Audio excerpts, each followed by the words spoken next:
Guys, आप लोगों को हमारे YouTube channel A to 11 classes में बहुत बहुत स्वागत है। तो आज की इस वीडियो में हम लोग द सोल्जर चैप्टर को इंट्रोडक्शन पढ़ेंगे।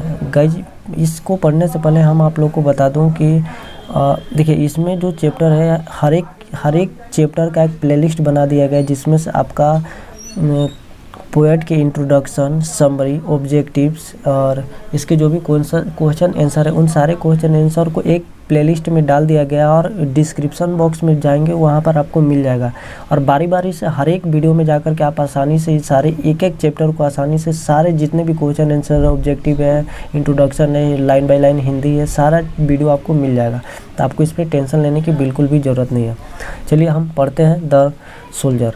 देखिए, सोल्जर चैप्टर पढ़ने से पहले ये भी बता दूं कि जो हमारे सैनिक थे, हमारे जो सैनिक के ऊपर रूपर्ट ब्रूक ने लिखे हुए थे, और इन्होंने एक युद्ध कवि के नाम से भी जाना जाता है, क्योंकि युद्ध के ऊपर भी इन्होंने 5 कविताएं लिख डाली है, यानी कि जिसको सोनेट कहा जाता है, जिसको 14 लाइन की कविता कहा जाता है। और ख़ास तौर पर इन्होंने इस युद्ध में लड़ने के लिए, यानी कि प्रेरणा देने के लिए भी गए हुए थे, और इनकी सेप्टिसिमिया की वजह से मौत हो गई थी। इसके कारण से इसमें थोड़ी जी ऑब्जेक्टिव बनती है, वो इसी के अनुसार बनती है, जो कि हम आपको इस वीडियो में लाइन बाय लाइन पढ़ कर बताते हैं।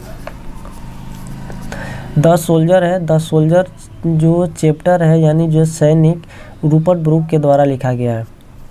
रूपर्ट ब्रूक का जन्म 1887 में हुआ था और इनकी मृत्यु 1915 में इनकी मृत्यु हो गई थी। Was born in well to do academic family. इनकी जो जन्म हुआ था वेल टू डू मतलब अच्छे खासे परिवार में, एकेडमिक फैमिली मतलब अच्छे खासे पढ़े लिखे परिवार में इनका जन्म हुआ था। His father was a house master और रॉवी स्कूल। इनके जो पिताजी थे, हिज फादर, इनके जो पिताजी थे रॉवी स्कूल के हाउस मास्टर थे। हाउस मास्टर का मतलब होता है गृह स्वामी, या आप इनको इंचार्ज भी कह सकते हैं। रूपर्ट वाज एजुकेटेड बिफोर, मतलब कि जहाँ पर वो पढ़ते थे उससे पहले, going to King's College Cambridge, और कैम्ब्रिज जो उनकी कॉलेज थे उनसे पढ़ने से पहले उन्होंने रॉबी स्कूल में उन्होंने अच्छा खासा से एजुकेशन, यानी कि प्राइमरी में स्टडी किए हुए थे। अब आगे चलते हैं। W.B. येट्स, जो हमारे W.B. येट्स द फेमस पोएट, ये जो W.B. येट्स है वो बहुत ज़्यादा फेमस प्रसिद्ध इंग्लिश के कवि थे, और उन्होंने डिस्क्राइब किए थे, यानी बताए थे या वर्णन किए थे, him as the handsomest young man in England.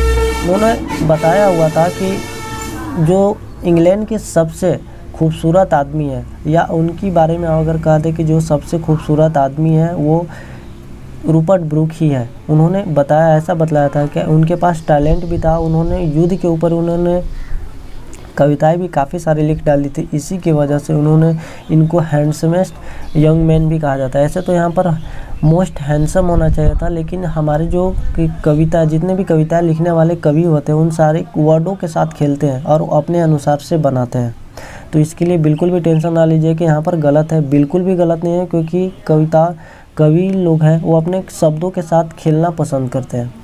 He assumed a symbolic role that eventually turned into the myth of a young and beautiful fallen warrior. इन्होंने छोटा सा अच्छा सा रोल निभाया इंग्लैंड के फर्स्ट वर्ल्ड वार में, जिस role ने इनको वॉरियर बना दिया, यानी कि योद्धा बना दिया। जब इन्होंने छोटा सा और रोल निभाया था इंग्लैंड में, पहली बार जब युद्ध हो रहा था, तो इन्होंने पहला ही युद्ध में इन्होंने अच्छा खासा रोल निभाया था, इसलिए उनको वॉरियर पोएट बना दिया गया।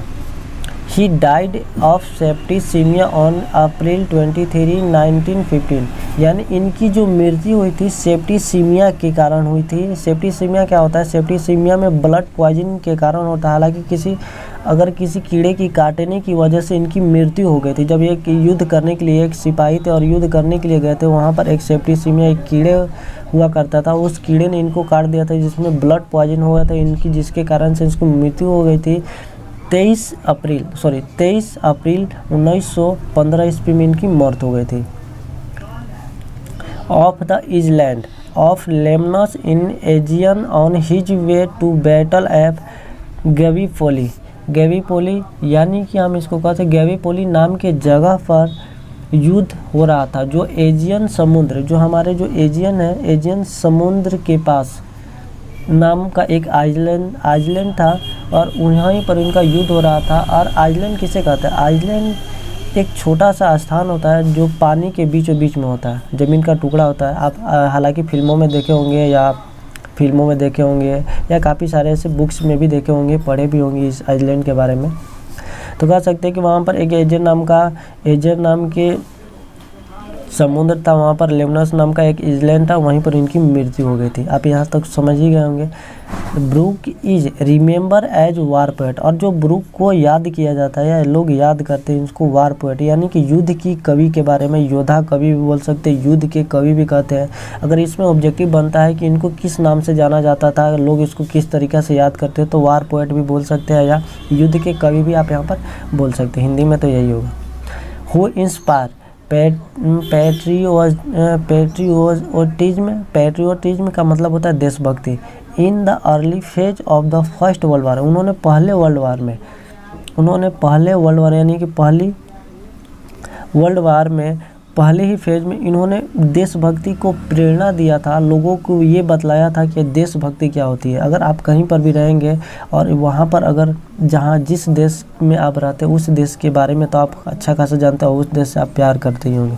इसीलिए इन्होंने बताया हुआ था अपने देश के बारे में कि अपनी देशभक्ति क्या होती है, उन्होंने जागरूक किया था, जो कि आपको इस बुक में जब इसके पोएट पढ़ेंगे, पोएट का वीडियो आ गया, आप इसको जाकर के देख सकते हैं, और पोएट पढ़ेंगे तो उन्होंने ये बताया था कि अगर हमारी मृत्यु कहीं पर भी हो जाती है और जिस भी विदेश में हो जाती है, जहाँ पर भी हमारी मृत्यु हो जाती है, वहाँ पर एक दिन के लिए जहाँ पर हम मृत्यु हो जाएगा, वहाँ हमारी वही छोटी सी टुकड़ा, वो ज़मीन हमारी इंग्लैंड हो जाए, क्योंकि इंग्लैंड के ये रहने वाले थे। आगे चलते हैं। हिज रेपुटेशन, यानी कि his reputation chiefly rest on five war sonnet of which the soldier is undoubtedly the best and most anthologized. इन्होंने बताया था कि उन्होंने अपने रेपुटेशन के लिए, यानी उनके रेपुटेशन, हिज रेपुटेशन का मतलब होता है यहाँ पे रेपुटेशन या मतलब अपनी इज्जत के लिए, उनके इज्जत के लिए, प्रतिष्ठा के लिए, ख्याति के लिए, अपनी उसकी महत्ता के लिए उन्होंने 5 वार यानी कि उन्होंने 5 वार यानी युद्ध के कवि उन्होंने सोनेट लिख दिए थे। सोनेट का मतलब होता है 14 लाइन की कविता है। सोनेट का मतलब होता है 14 लाइन का। उन्होंने 5 सोनेट लिख दिए थे। किसकी वजह से? उनकी प्रेरणा देने के लिए उन्होंने 5 कविताएं लिख डाली थी इन्होंने, रूपर्ट ब्रूक साहब ने। अब आगे चलते हैं। The soldier is undoubtedly the best and most anthologized. इन्होंने अनडाउटली बिना निश्चित रूप से, उन्होंने निश्चित रूप से बेस्ट सबसे अच्छा और उससे भी अच्छा, मोस्ट मतलब होता है सबसे अच्छा, बेस्ट मतलब सबसे अच्छा होता है, और उन्होंने उससे भी अच्छा गद्यावली इन्होंने लिखा हुआ था। द सोल्जर जो चैप्टर है इसमें देश प्रेम, देशभक्ति के बारे में बताया था कि देशभक्ति, जो लोग देश से प्यार करते हैं उनके लिए सारा चीज़ ही होता है।